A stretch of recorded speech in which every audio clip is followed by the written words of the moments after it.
Hi everybody, welcome back to thenumerologist.com. I'm your host Kelsey, and here we are, last week of the month, Wildcard week. You may be wondering why I look like I just came from the gym. Well, that's because I just did.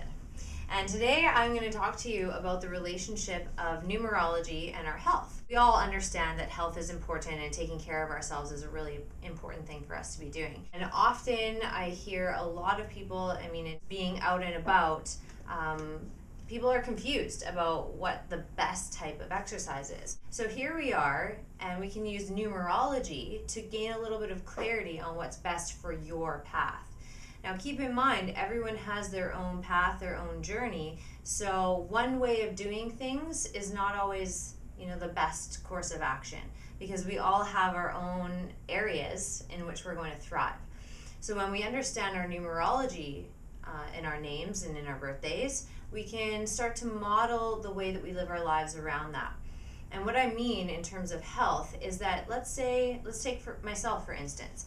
I have a lot of 3s and a lot of 5s in my makeup, which allows me to be pretty high energy and optimistic a lot of the time.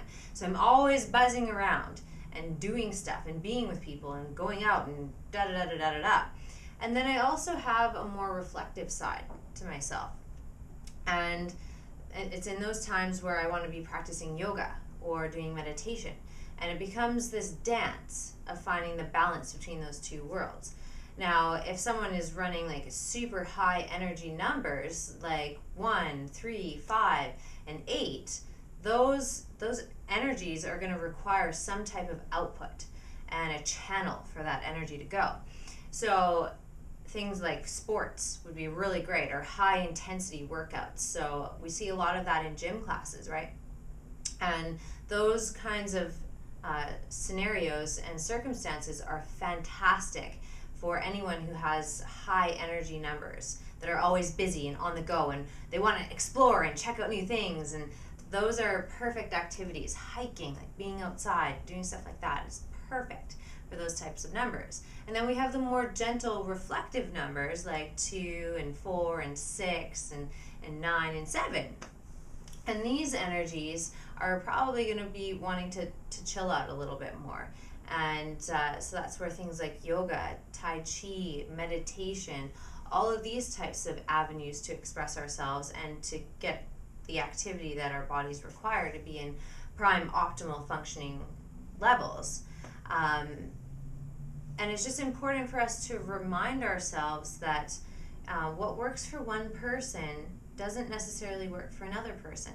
So keep in mind, like when you want to go do something active, and you want to go have fun, like really tune into your body's needs and what's going on for you, and then choose an activity that's going to really fulfill you. And there is no wrong way of going through life. There's just the way that we go through it. And it's either going to put us on the path of least resistance or the path of most resistance.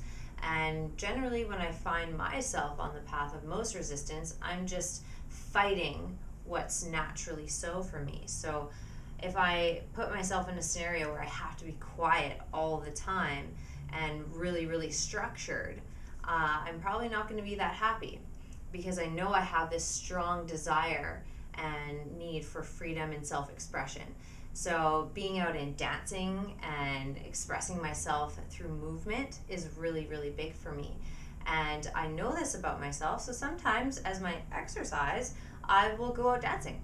Or I will just express myself in the street, go for a long walk through downtown and express myself the whole way. I just went out the other night to karaoke with a really good friend of mine and ended up doing Broadway musical dancing in the street. Just trust that once you know what your dominant numbers are and what your natural tendency is, then we can start to really work with it and embrace it and love it. And once we're in that energy, we just end up rocking life. So I encourage you to take some time and go through your name, go through your numbers, and find out which ones are your dominant numbers. And you'll probably get a sense of this instantly just by knowing the things that you like to do and you don't like to do. And trust that that's okay. trust that it's okay that you don't want to go to a yoga class, or you do want to go to a yoga class, or if you want to do a high intensity gym workout, or if you'd rather go outside and hike in nature. All options are perfect options, and it's just important that we take care of our vessels. When we keep these in tip-top form, and that's, feeding our bodies nutrients, of course, and feeding ourselves positive information and positive thoughts, that positive self-talk. That's all part of this whole world of health and nourishment. So physical activity, yes, is one aspect. And then keep in mind, how are you being good to you today? And whether that's going for a run, drinking a big thing of coconut water, or even just super clean water, drinking a green juice, whatever it is, do something amazing for you today. So until next week, we'll see you very soon. Much love in numbers, and have a great time being good to you today. Bye!